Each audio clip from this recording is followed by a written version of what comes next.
Most people think authority is lost when you fail, when you mess up publicly, when you make a bad decision.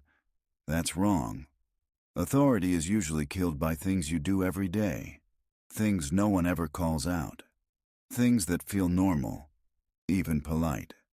That's why almost nobody notices when it happens. One day, people simply stop listening the same way. They stop waiting for your response. They stop taking your words as final. Not because they hate you, not because they disrespect you openly, but because something changed. Quietly. You can feel it before you understand it. Conversations become harder. Your decisions get questioned more often. People check with someone else after talking to you. And the most dangerous part? You usually respond by doing exactly the wrong thing. You talk more, you explain more, you justify yourself. You think clarity will fix it. You think logic will restore control. It never does. Because authority is not logical. It's psychological. It's not built by saying the right words. It's built by how people feel in your presence. And presence is shaped by habits. Small ones, invisible ones, habits that signal stability or instability.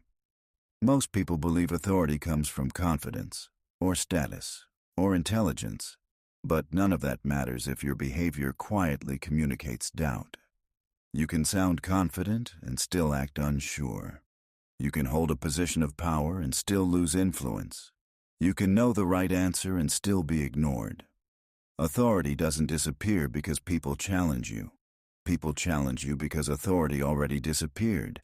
That's the order, and once it's gone, people don't consciously decide to disrespect you. They simply stop deferring to you. They interrupt you more. They negotiate things that were never negotiable before. They push boundaries they wouldn't dare push with someone else. And here's what almost no one wants to hear. Most authority is lost voluntarily. Not intentionally, but through habits that feel safe, friendly, and responsible. Habits like over-explaining, overreacting, over-accommodating. Habits that make you seem accessible, but not solid. Available, but not grounded. Present, but not authoritative. Authority doesn't come from being loud.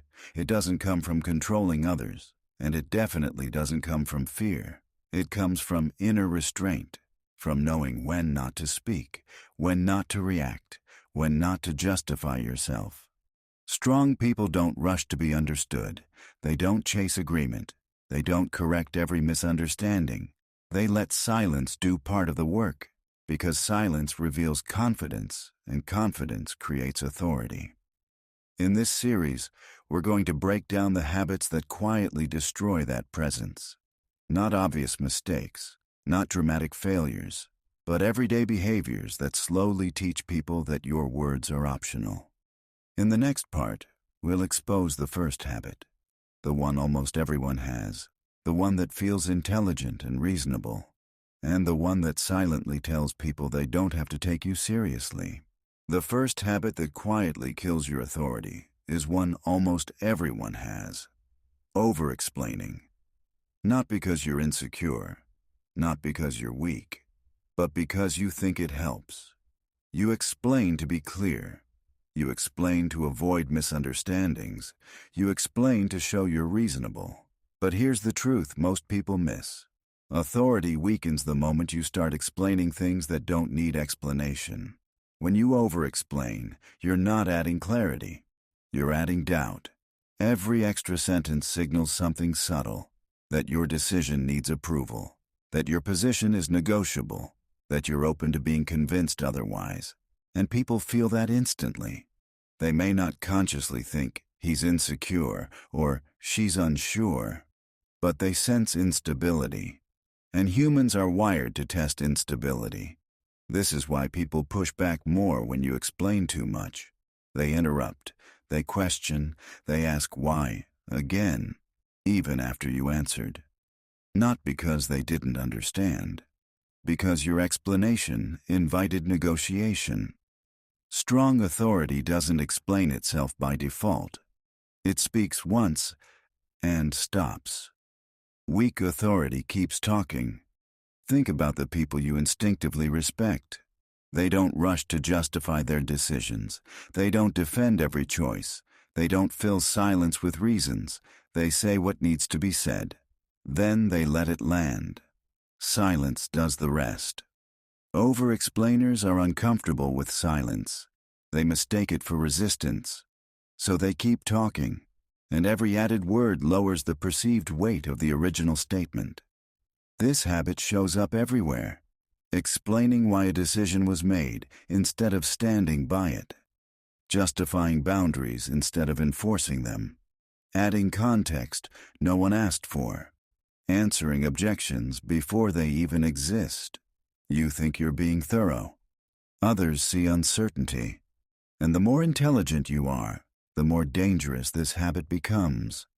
Because smart people can always find another reason, another angle, another justification, and suddenly your authority is buried under logic.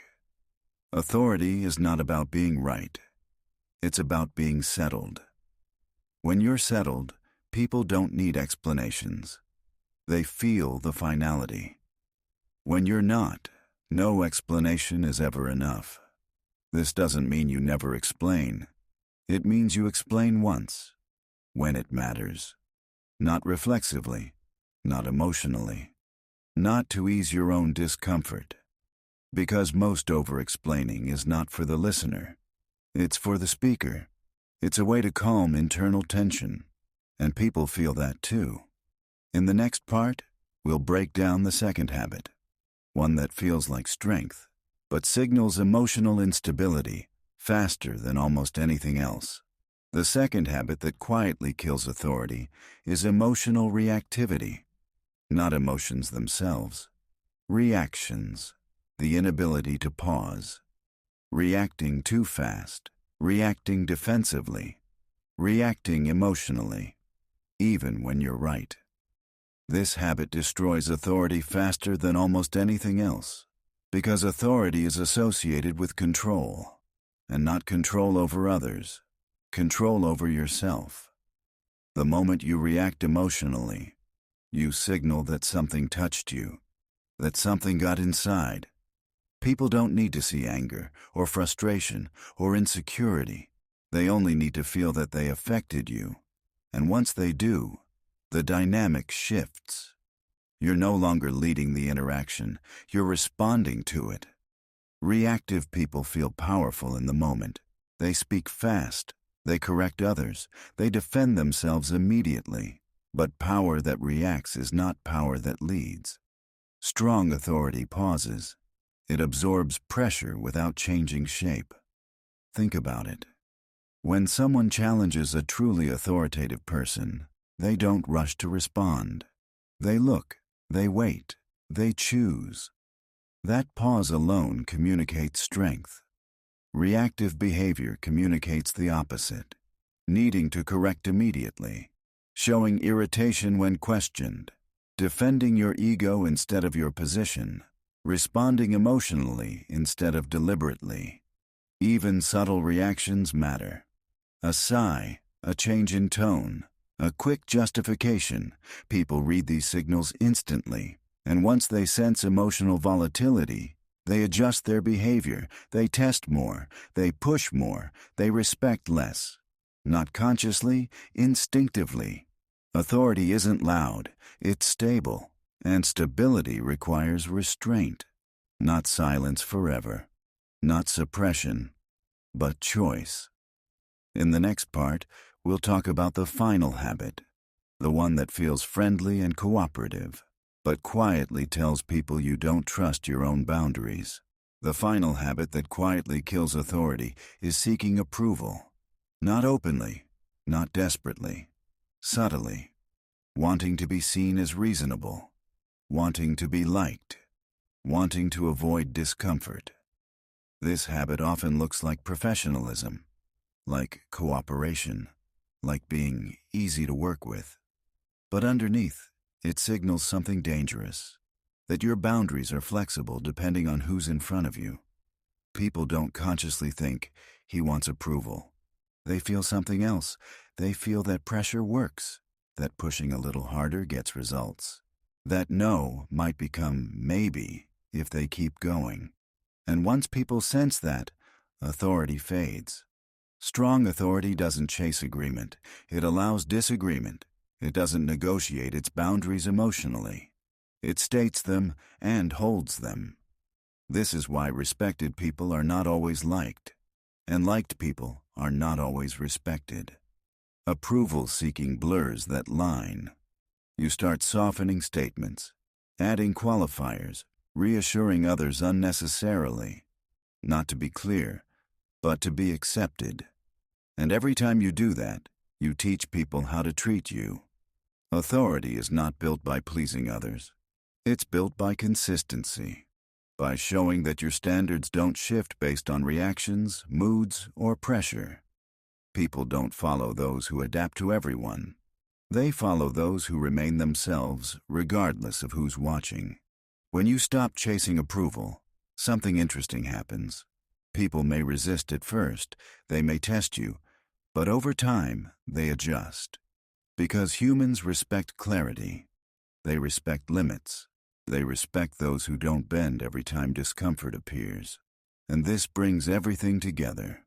Authority isn't about control. It isn't about fear. It's about self-command. Removing the habits that leak uncertainty into your presence. Talking less, reacting slower, standing firmer, not to dominate others, but to stop undermining yourself. The strongest form of authority is the one that doesn't announce itself. It's felt. And once it's felt, nothing needs to be explained.